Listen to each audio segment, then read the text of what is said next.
ఏంటమ్మా శాలరీ పడిందా? ఆ, అంత ఎగ్జైట్ అవ్వకు. ఎంత పడింది? 15,000. అందులో ఒక 5,000 రూమ్ రెంట్ తీసి, ఇంకో 2,000 నీ ఫోన్ ఈఎంఐ తీసేయి,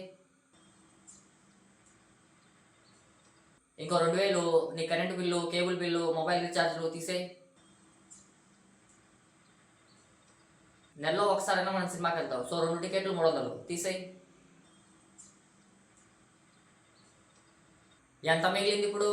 5,700. అందులో మనకి తుమ్మొచ్చిన, దగ్గొచ్చిన, డోలో టాబ్లెట్కి, శారడా టాబ్లెట్కి, తలకాయ నొప్పి గోళీలకి ఇవన్నిటి కలిపి ఒక 200 తీసేయి. అందులో ప్రతి నెల నువ్వు కట్టే 2,000 చిట్టి తీసేయి. అలాగే బైక్లో పెట్రోల్ ఒక 2,000 తీసేయి. ఇవన్నీ పోగా నీ చేతికి వచ్చింది ఎంత? 1,500. అందులో శాలరీ పడ్డడే మనం బీర్లకి, బిర్యానీలకి ఒక 1,000 రూపాయలు తీసేయి. ఇప్పుడు ఎంత మిగిలాయి? 500. పండగ చేసుకో 500 తోటి. 500తో పండగ చేసుకోవాలా? ఈ 15,000 జీతానికి పనిచేసి మేము పెళ్లి చేసుకునేది ఎప్పుడు, పిల్లల్ని కనేది ఎప్పుడు, సంసారం చేసేది ఎప్పుడు? తలుచుకుంటేనే భయమవుతుందిరా బాబు జీవితం గురించి.